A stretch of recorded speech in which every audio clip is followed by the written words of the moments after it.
Hey, everybody, welcome to Mr. Murray's Social Studies at a Social Distance. Well, I have just had one of the more unique spring breaks I've ever had. I expect most of you guys could tell a similar story. And for just a second, I want to talk about that story because right now, we are living inside a fact of the day. I guarantee you, I'm still going to be teaching in 20 years, and what's going on right now, this is going to be a fact of the day that I share with those students.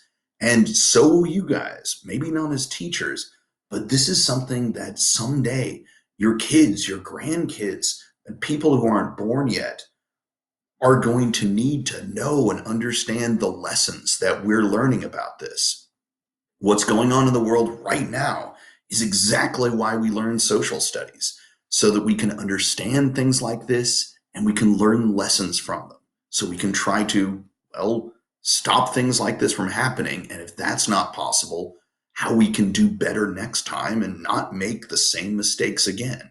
So, yeah, make sure you're paying attention to all this because this is one of the big world moments of all of our lives.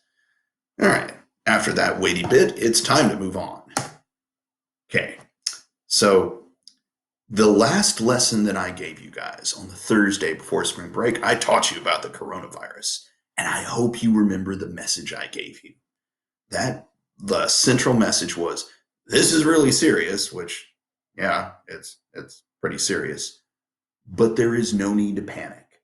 And that's still true. Almost all of us, you guys, also me, are not in the primary danger zone. Like if one of my kids were to come down with COVID-19, I'd be concerned, but not freaking out. The thing is, though, there are a lot of vulnerable people out there. And so, we need to be like Superman. Make sure you're staying home. Make sure that you are keeping your social distance, not necessarily to protect yourself, but to protect others, to protect the vulnerable people out there. Because literally by doing that, we are saving lives. We're making sure that our hospitals don't get overwhelmed. So, yeah, this is serious. Take it seriously, but don't freak out. All right. Transitioning straight on from that, it's time for good things. Normally, I would have some hands up and I would be starting to point at you guys and be like, oh, what do you have to share? But well, it's just me in this room. So I'm going to share. I'm, in fact, going to share three.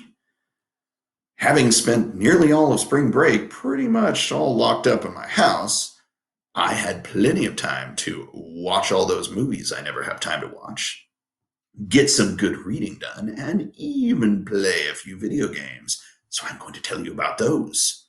Starting with movies. Most of you guys know I've got like a nearly 2,000 film movie collection.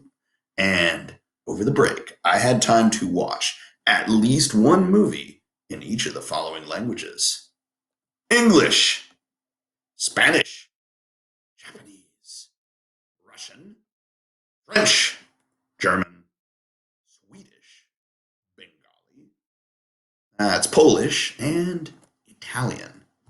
I'm betting most of you have heard of most of those languages except perhaps Bengali right here.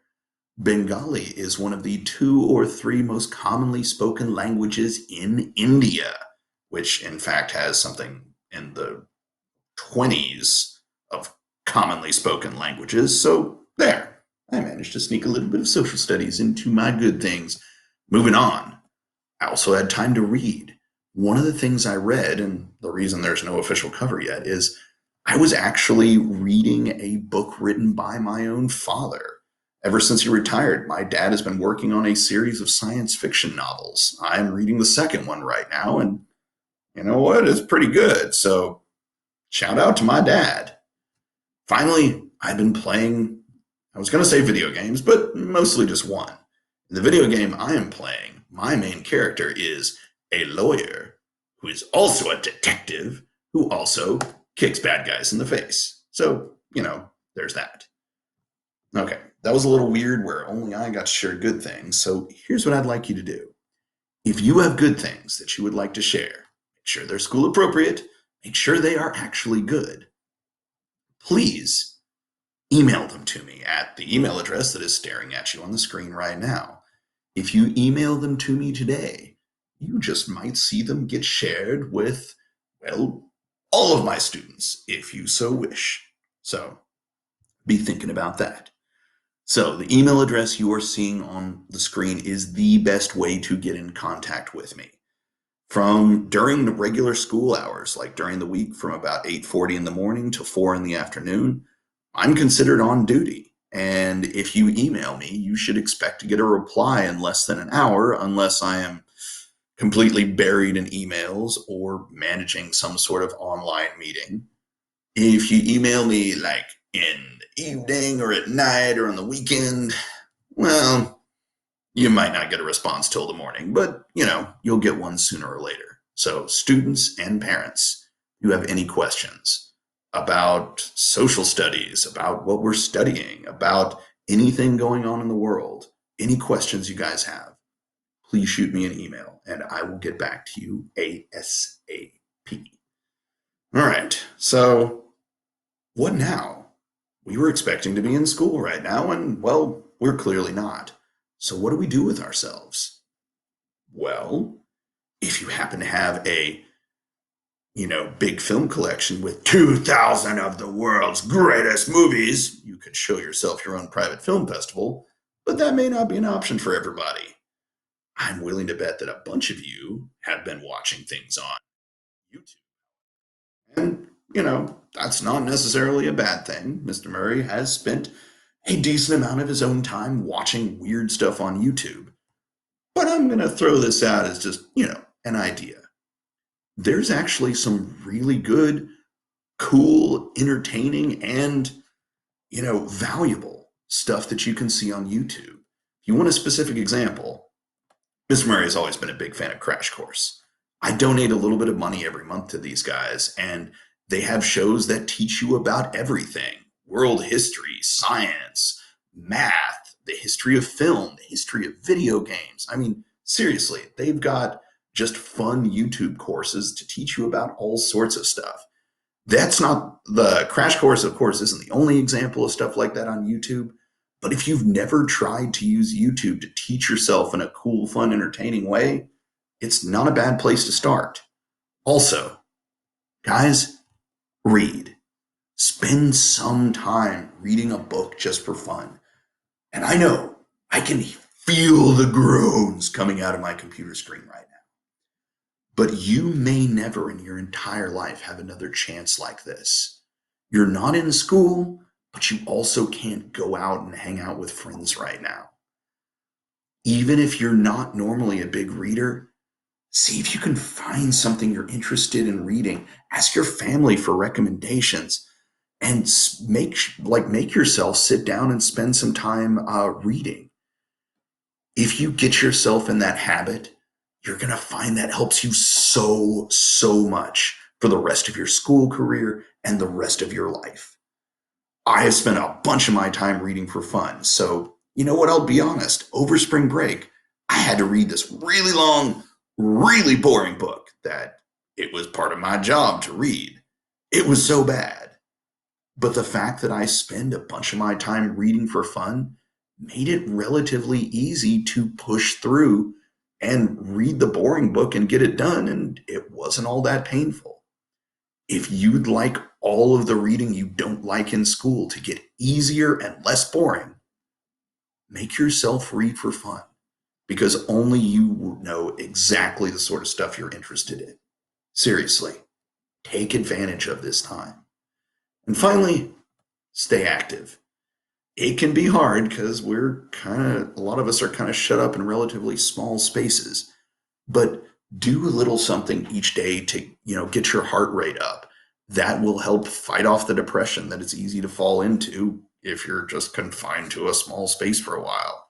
I have been making myself get on my exercise bike and being like, Mr. Murray, you're not allowed to do, watching until you've done your exercise.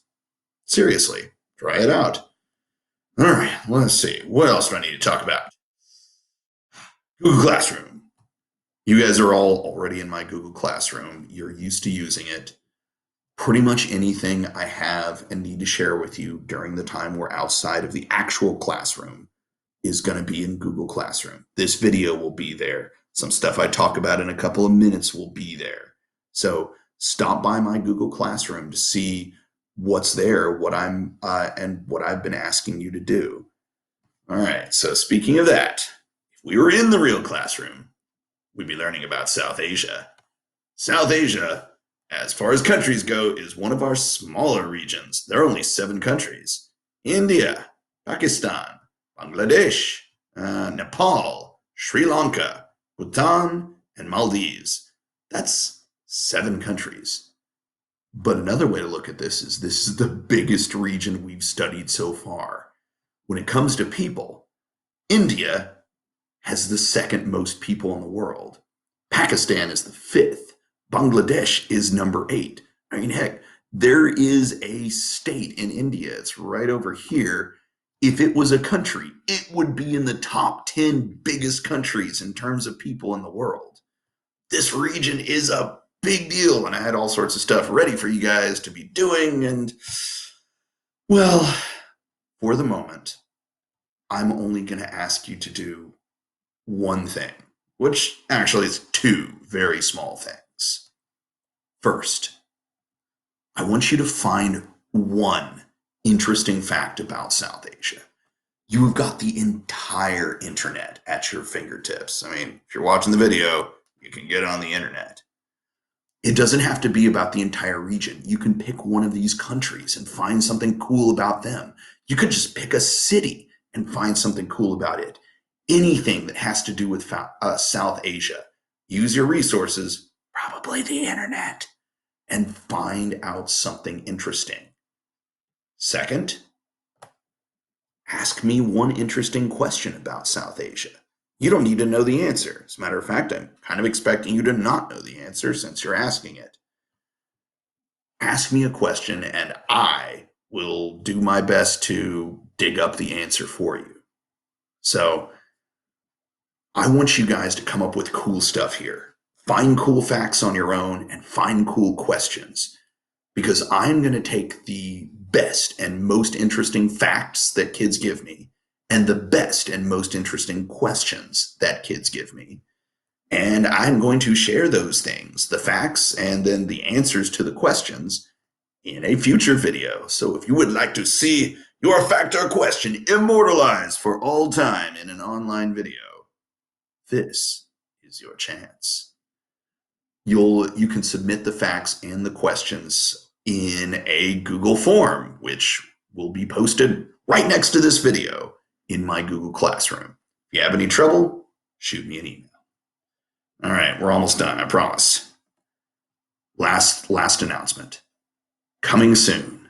This week, maybe today, maybe tomorrow, but definitely by Friday, I will have a fact of the day to share with you guys. I will do it as a video, and, well, we'll see how that goes, and I hope you guys find it interesting.